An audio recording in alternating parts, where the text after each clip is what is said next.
cold outside. It is getting cold outside. Baby, it's cold outside. That song grosses me out. No, I don't want to talk about it. What's in this drink? That's where we're like, She says something about like, my mom and sister are waiting for me. Yeah, it's like if you just read it without the melody, you're like, oh, no. Something's not adding up here. Mm-hmm. Oh, you know what song I do love though? See, this is what makes a difference, because there is a song that's incredibly similar. The other song about let's stay in. Oh, all the way home, I'll be warm. That one. How does it? I'm sorry. Don't. But what is it?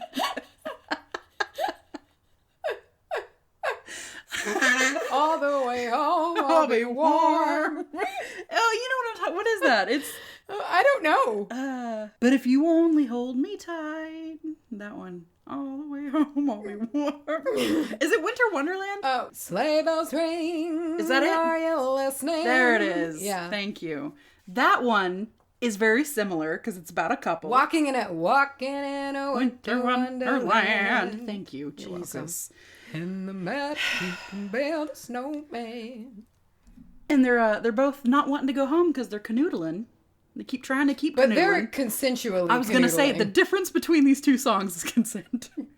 I know you love Santa Baby. I can sing Santa Baby better than I should be able to do. I love that one. White Christmas, but the old, like, I think, who was it? Bing Crosby? Yeah, the old sleazy crooners. Yeah. It's just something good about it. It's great. Yeah. Love it. Can get behind it. But the other day we were getting Dante's, like, cat food and stuff to get ready for him. And it was like shitty fucking Hallmark Christmas music. Oh, was it fucking Mariah Carey? It pretty much was. Oh. And like we were in, like, it's goddamn, it was November 5th. I don't know. And it was already going. And I just looked at Hunter and he was like, I know. I know. It's like, I hate it. It's wrong. I really don't mind Christmas music. I have a weird, like, connection with cheesy shit like that. I have a taste. If it's old school and calm. Yeah. I like calm Christmas. When it's like over hippie, it's just, I hate it. I hate it. And I don't even talk about that fucking Paul McCartney shit. Which one? Simply having hate it. A wonderful Hate Christmas time. Hate it. But that repeated 16 times. Hate it. No. Horrible. We just lost all the Paul McCartney fans. Anyway, we're not talking about Christmas. Or Paul McCartney. Or music. Maybe music. I don't know what you're talking about. What are we here talking about today? I'm talking to you today. That's one we haven't done in a while. I know. See, coming back. About Whorehound. Whorehound. Whorehound. You said whore. I am going to be continuing on with the Familiars series. Cool. Today. And I'm going to be talking about something that was sparked by a little emotional moment I had in scrolling through Facebook. Okay. I've been in my feelings a lot. But I was scrolling through Facebook and I saw a post by Tori C. And it was her, she just said, here's my familiar. And it's this beautiful, beautiful horse. Oh. And there were several pictures. And there's one that's the most majestic thing I've ever seen. It's like this horse and all of the ground is covered in like snow. Oh, lovely. And the rider on the horse has this like red, long cape on. Oh, pretty. Or a hood and maybe cloak. Not cape, cloak. Thank you.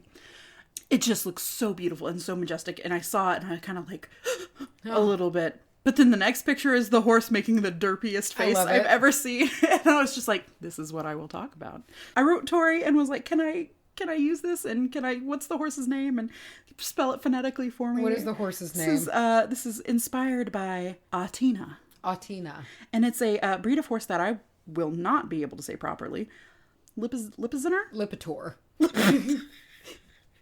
That's what's kind of struck it for me today. So I'm going to talk about that. horses. It reminds me of our horse that we conjured. Remember, like when we were talking about familiars, if they spontaneously appeared? Oh! How horrible it would be if it was a horse. Just trotting confused in your room. Kind of like when they're on a path that's too small and they kind of flail around.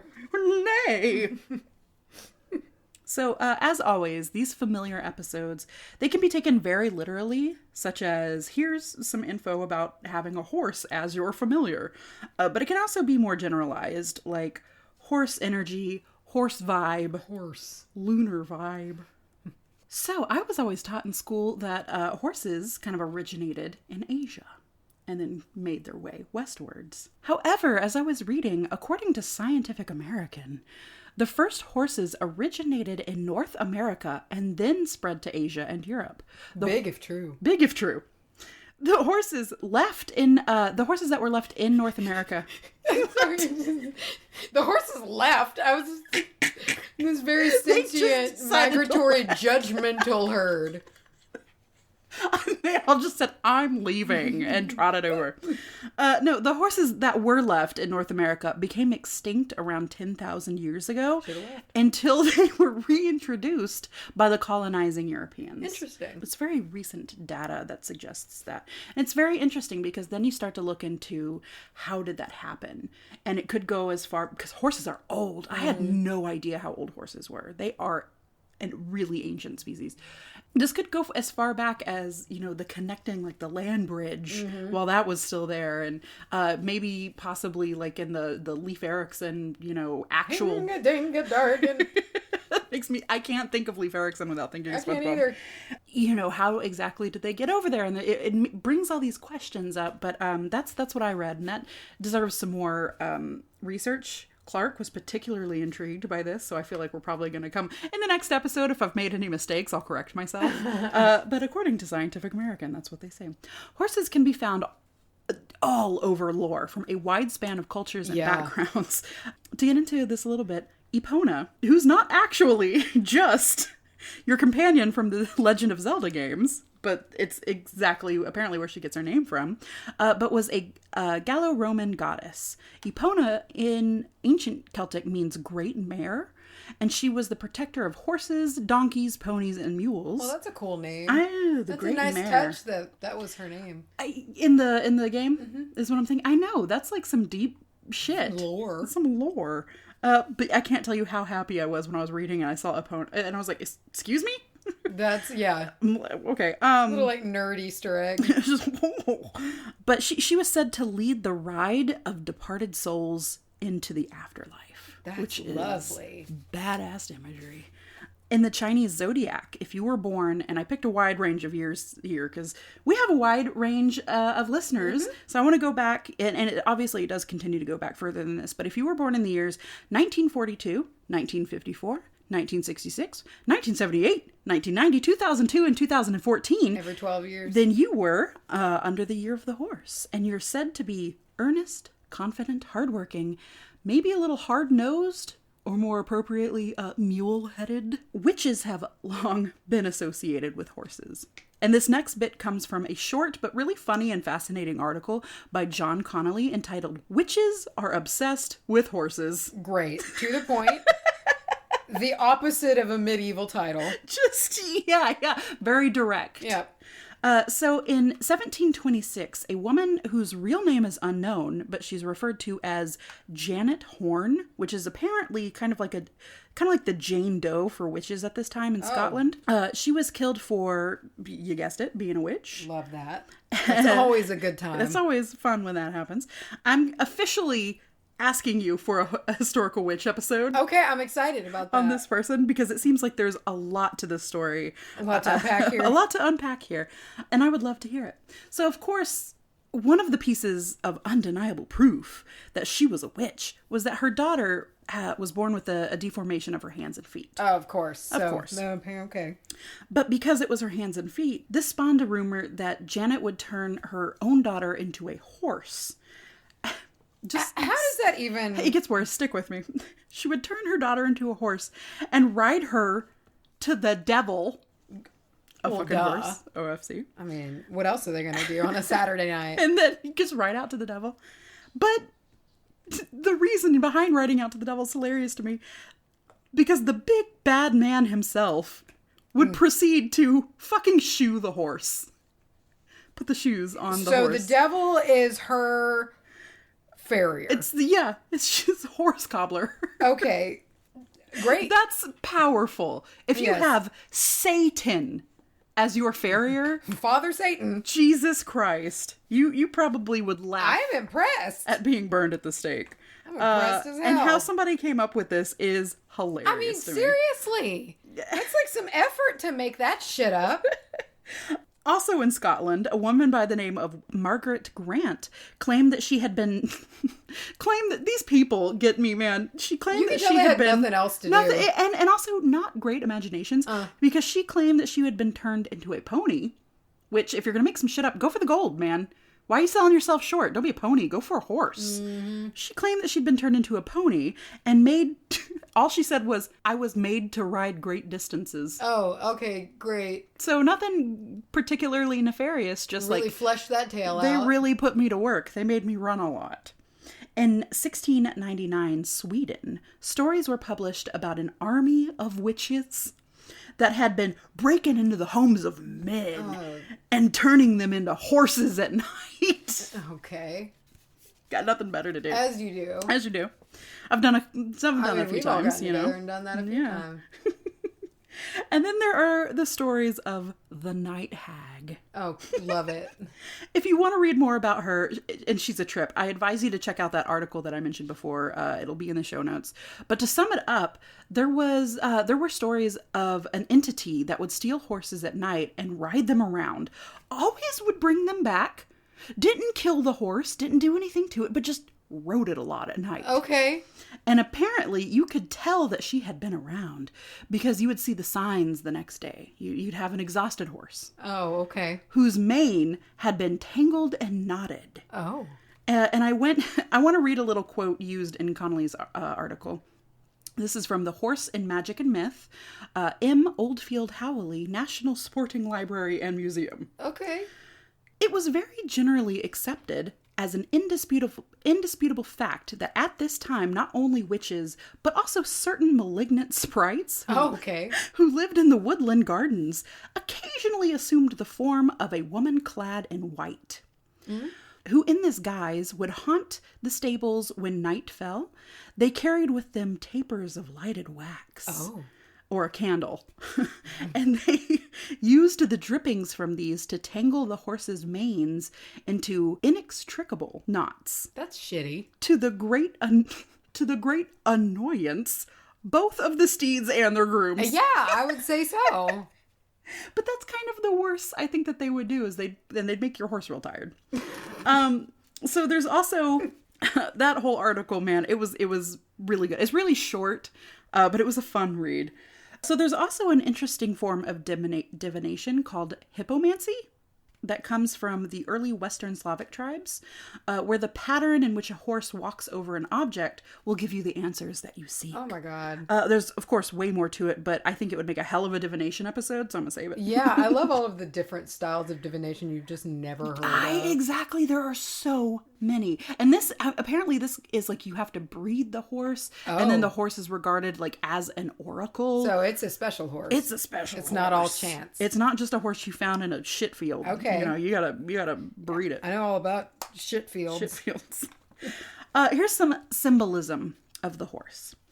The horse has an interesting connection with death. We see them in the idea of the horsemen of the apocalypse. That's true. And we also see the horse again and again on the death card within tarot.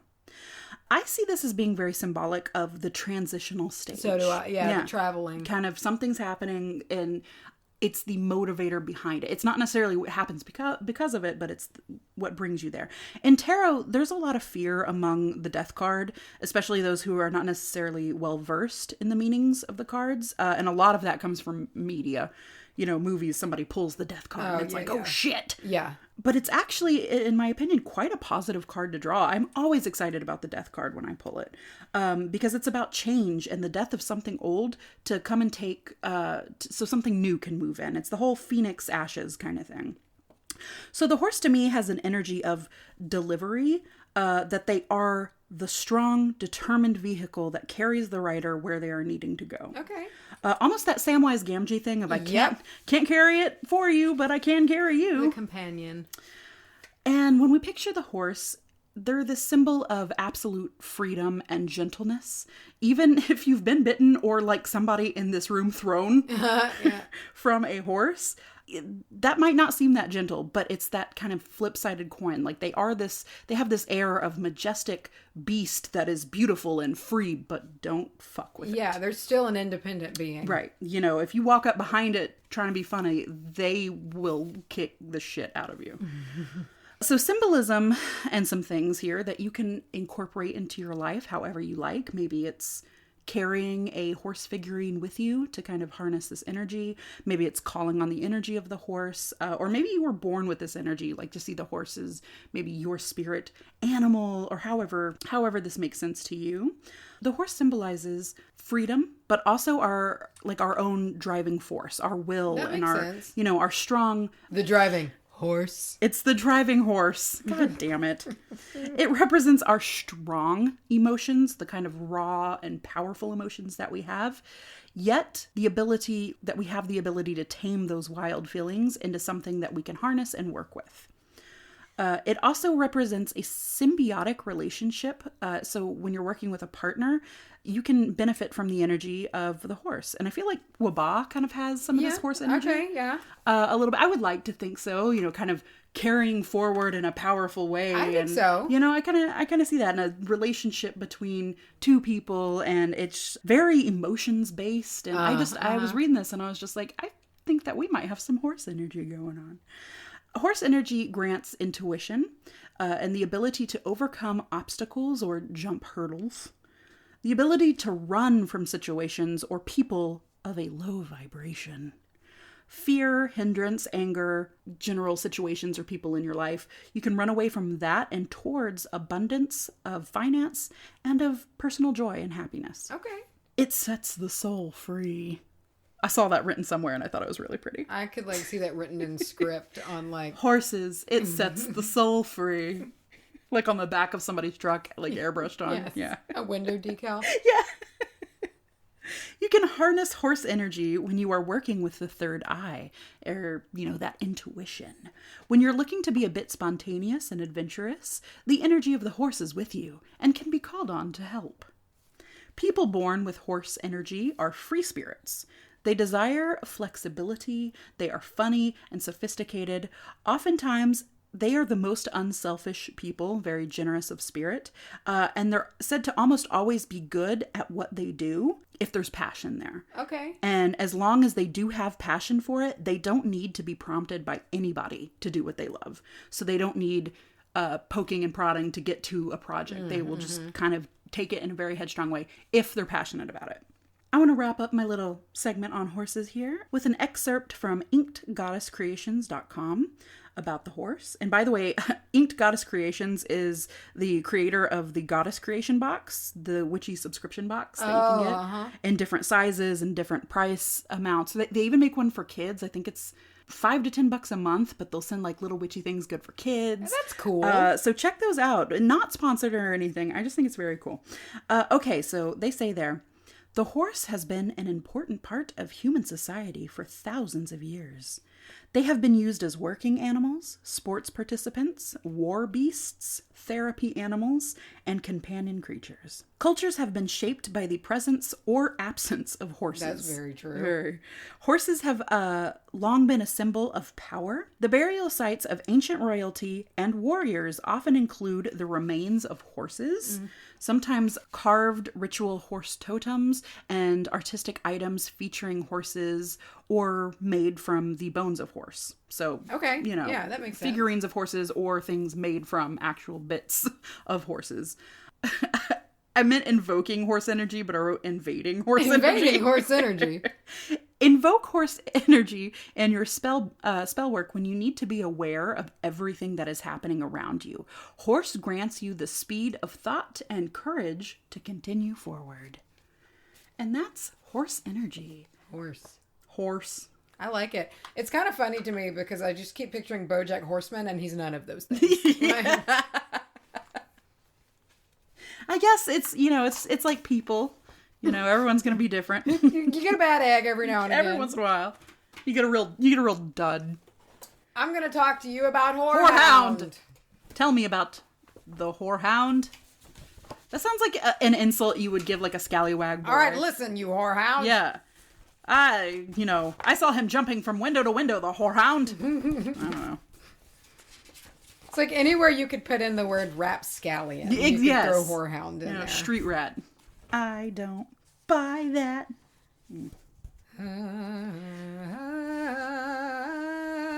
Just a little snack, guys. Still, I think he's rather tasty.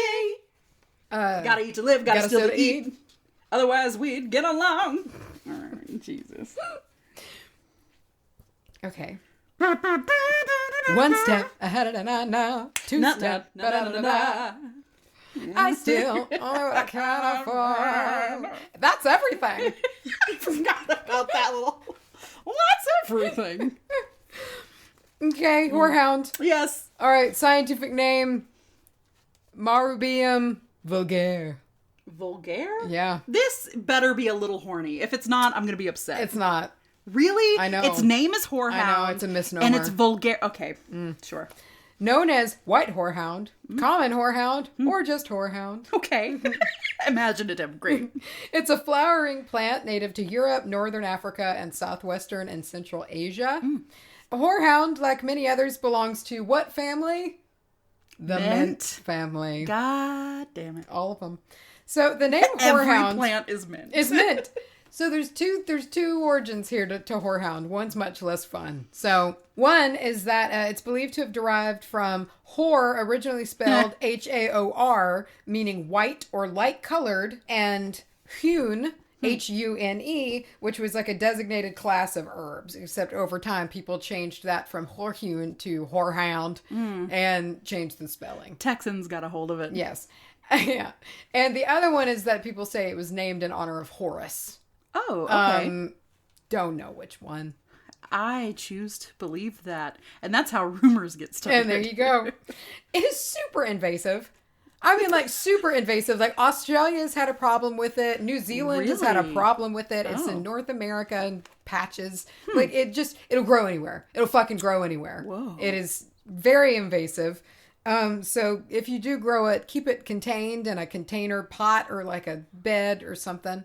It's a bushy little plant with really crinkly leaves that can sometimes be like this whitish color, like that frosty whitish color. Okay. They bloom like several little white flowers, and they only bloom the second or third year of its life. It's a perennial plant, so it comes back every year. So only after the second or third year, a few years of maturity, does it start to mature. Yes. While it's an edible plant, it affects your body really. It has a very strong effect on your body, so it's not recommended to take it in often. It's more of it shines as a remedy instead of like a regular diet staple, if that makes sense. Don't put it in your salads. Yeah, okay. Yeah, you can, but you don't need to do it every day. Really don't do it that often.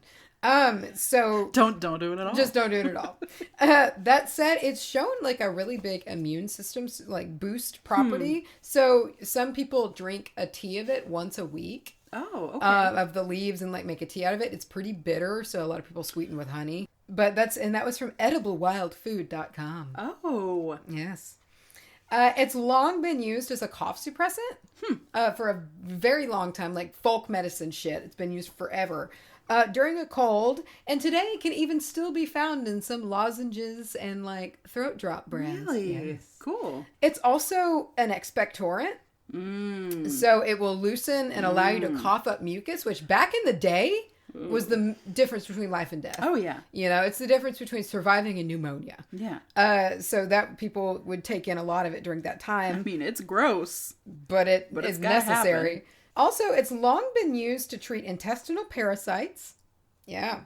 It's a diaphoretic, so it will induce sweating, which is good for breaking fevers. Another thing of life and death. It's also a diuretic and has been used before and maybe shows signs of being a vasodilator for increased circulation. This guy does a lot. Yeah. Normally with these plants, they stick to one system. A lot of big shit, too. Like, major things. You know, because of that, though, you don't need to take it, one, because of all of these big effects that it has, but it can also cause dehydration. It causes some, to perspire. It's a diuretic. Yeah, if you're peeing and sweating everywhere. Yeah, it's like you're going to get fucking dehydrated fast. So maybe not great for like when you got diarrhea. Yeah, or, you know, like yeah. No. Along with this, it's absolutely to be avoided if you're pregnant. Like to the level of like parsley. Really? Yeah, Okay. no, it has the same properties of inducing menstruation. Okay. Not just like, I mean, it's like you could miscarry kind of deal. It's a big one. Yeah. And that was, all of that info was from drugs.com. Okay. So here's some metaphysical uses for a whorehound. We've talked about some of them. It's a biggie for protection. But also when burned, like when you burn the leaves, it's believed to honor Horus. Oh. And aids in protection from evil forces and malicious intent. Very cool. Yeah. So some believe the name, whorehound derives from Horus, the god of the sky and light. It can be used in sachets for protection, sprinkled onto floors. And like some people, you sprinkle and then you let it sit overnight and then sweep it up in the morning. You can do that with whorehound. It can be used as in a floor wash. As I've said before, I pair it with mint, equal parts, and make a tea as my base. And that's to prevent against... Well, it's already in the mint family. So yeah, I mean, they were just making it extra strong. But, that is for protection against magics and, just negative intent, things like that. It's tied to the earth and Mercury. Oh. It is mercurial. Oh. And when drank in a tea, it's believed to open and sharpen the mind. And also dehydrate you. Yes, and make you sweat. That's why your mind is so sharp. You're sweating all over the place. I'm so aware of everything. I have a whorehound cough syrup recipe for you that I found. Yeah, I'm going to make this. I want to try it. So mix 1 ounce of leaves into a pint or 16 ounces of water that is already boiling. Okay. Cover and steep for 10 minutes and then strain out the leaves. So you just have the liquid from the whorehound. Is it boiling the entire 10 minutes or you get it to a boil? Yeah. Put it in and then cut the heat off. That's how I understood it. Okay. Yeah. And let it steep for 10 minutes. You're basically making like a strong fucking tea out of it. Okay. So it's 16 ounces of water. So you add 4 cups of honey to that. What? Yeah. I don't really know why. I did see some that cut it in half and did equal parts the water and the honey, which to me sounds more reasonable. 16 ounces is 2 cups. Yeah, and so it'd be 4 cups of honey to 2. I guess you'd need it to make it that syrupy consistency. Yeah, and it's very bitter. Okay, yeah. And honey itself is good for the throat and things like that. Okay. And I guess you're not chugging this like by the glass. No, you take it by the teaspoon. It's a syrup. And honey is huge in that antimicrobial, property. And you mix in the honey when the water's hot, but, not boiling. Otherwise, it just thins out and dissolves. Yeah. But it still stays kind of syrupy if you just mix it in like when it's like tea temperature. Let it mix nice and then bottle it in like, a glass mason jar or something like that. And so then you can take 1 teaspoon every 4 hours up to 4 times a day. Oh. And for kiddos, it would be a half a teaspoon. Oh, nice. Yeah. Oh, I want to make some of this. I do too. Yeah, I think it'll be good to make. Absolutely. Especially if you're just battling something that you wouldn't really go to the doctor for. Right. You just know you're going to have to cough it out and get over it. Or kind of like the ass end of a sickness. Yeah. And so that recipe I found on witchesofthecraft.com. I have loved each and every one of these websites that you've referenced today. Oh my goodness. So that's whorehound. I know that was kind of short and sweet, but it's a very to the point plant. I think this whole episode might be a little short and sweet and to the point, but that's all right. It's all right. I'm very, very happy with our past couple of episodes. Yeah. It's been feeling grand. We're back. We're back, baby. Coming up on 100. I say that, but we're not. We're not. We're not. Not for a little while. We're like a half a year away. We'll get there. Still, hit us up with those emails about what you would like to see for our 100th episode. We want to rip one of you guys off and take your idea. It's what we're best at. It's what we do. Well, Macy. What? I'm ready to roll that beautiful review footage. That was lazy. I had such a good one last time, but I figured I'd give it a break. I'm not going to let that go. I don't care. I'm very proud of it. It was very well done. Come up with one right now in the moment. No. I'll act like I'm not aware. It's not going to be as good because I don't have it written down in front of my face. It's hard to do. This one comes to us from Pole Gem. Oh. Which... GYM. It's GEM. Okay. I'm imagining JIM on a pole. I am too. And it's making me uncomfortable. Mm-hmm. Kind of just like, you like what you see. rolling around. And he's not even on it. He's just kind of slapping up against it. Yeah. No, but this is from pole GEM, which is a completely different thing and sounds extremely lovely. It's the antithesis of Jim on a pole. This is called Love, Love, Love. Love was made. Wait. For me and you. But I saw this one, Love, Love, Love, and it also reminded me of a particularly swell The Mountain Goats song of the same title. And I was like, I want to read this one. And it's wonderful. Absolutely love this podcast. Oh. These ladies have found a perfect balance of information and humor. Oh. Very binge-worthy, and I'm recommending this podcast to everyone. Thank you for that. Shout it to the mountaintops. Shout it from a mountaintop. That's shout even it better. Shout it at a mountaintop. just shout it. Thank you so much, Pole Gem. We really appreciate Much appreciate the spreading of the wabah problem. Did you see where somebody coined the term wabam? No. Yeah. What? Yeah. Now I'm just thinking like Emerald, like when he was like, wabam. I know that's not what he said, but that's what I will say. And then somebody said, like, in a comment, they're like, wabam, ma'am, thank you. Or like, wabam, thank you, ma'am. And I was like, that's great. I love that. There's so much. The other day, somebody introduced themselves over on the Facebook, and they said, hey, I'm new. And in the comments, everybody was saying hi, and someone said, welcome to the bean can. Yeah, that's great. I love that. That's wonderful. The bean can. Welcome to the bean can. Macy. I offer a sweet tits witchy product. Can't laugh at my own shit. A sweet tits witchy item or service or product. And I would like it to be heard by all the beans in the bean can. Where can I go? You can go to advertisecast.com / the Witch Bitch Amateur Hour. We have an email address. It's a Gmail email. Mm-hmm. It's wbahpodcast@gmail.com, which I have signed up for, like, on accident. Like, I didn't have a free email, so I was like, I'll use wabah and I'll cancel it later. And one of them is to make mobile orders. I wanted to roll through the McDonald's and get, like, a tea. I know every time you go to McDonald's. I've known for a year and a half. I know you do, and I try to delete it right after it comes in because I don't want it to, like... I always see it. I just assume you go to McDonald's all the time. They have, this is going to sound like a really silly thing to do. They have the best unsweet. They do have good tea. Unsweet tea. Because I like old tea that's been sitting in that vat for a long time. I don't love it. I don't drink tea with sugar in it. So it's not like I'm running through getting burgers sometimes. However, every time I come through, I'm like, I have a mobile order for the unsweet tea. And they're like, is this wbahpodcast? And I'm yes, ma'am. Anyway, where can you go take in that lovely all-male review that Jim puts on for you on the poll? Jim reveals all. Hot Jim action. Get a good warm tip with Jim.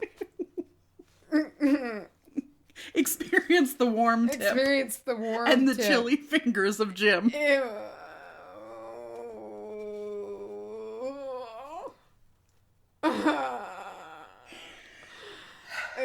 Yeah, you can do that at Witch Bitch Amateur Hour.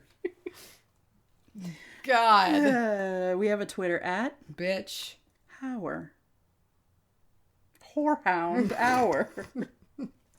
Come meet with us over on Facebook at Witch Amateur Hour. No, bitch on Facebook.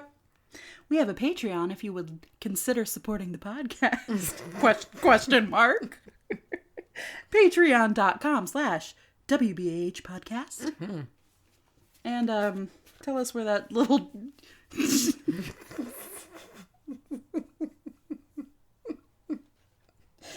I don't know. Tell us where that little sugar dump of a P.O. box is. Little sugar biscuit. Just a sugar tit is all you are. Sugar britches. It is sitting very sweetly at P.O. Box 865, Canton, Texas 75103. I like the use of sitting sweet, like sweetly as an adjective. Mm-hmm. Sitting sweetly. Like, go to sweetly, just dripping honey everywhere. That's how you get ants. You want ants? You want ants? Because that's how you get ants. Oh man, I've got to pee again for the 6th time in an hour. Was there glitter in the pee? I didn't look. I forgot. I have a very short attention span. Well, okay, guys. Macy has to go take care of her problem. Yes. We'll catch you next time on the That makes it sound like I shit my pants.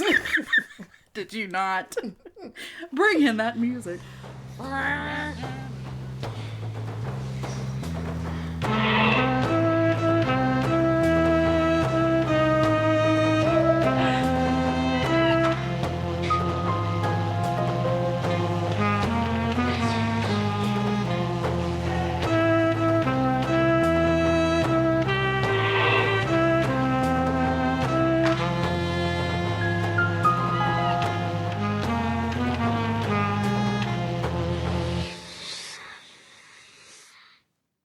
I have had a gas bubble like in my rib. It hurts every time. It's like under my boob. It's that tall, and I know I don't have intestines there, and it hurts. I have had a gas bubble. It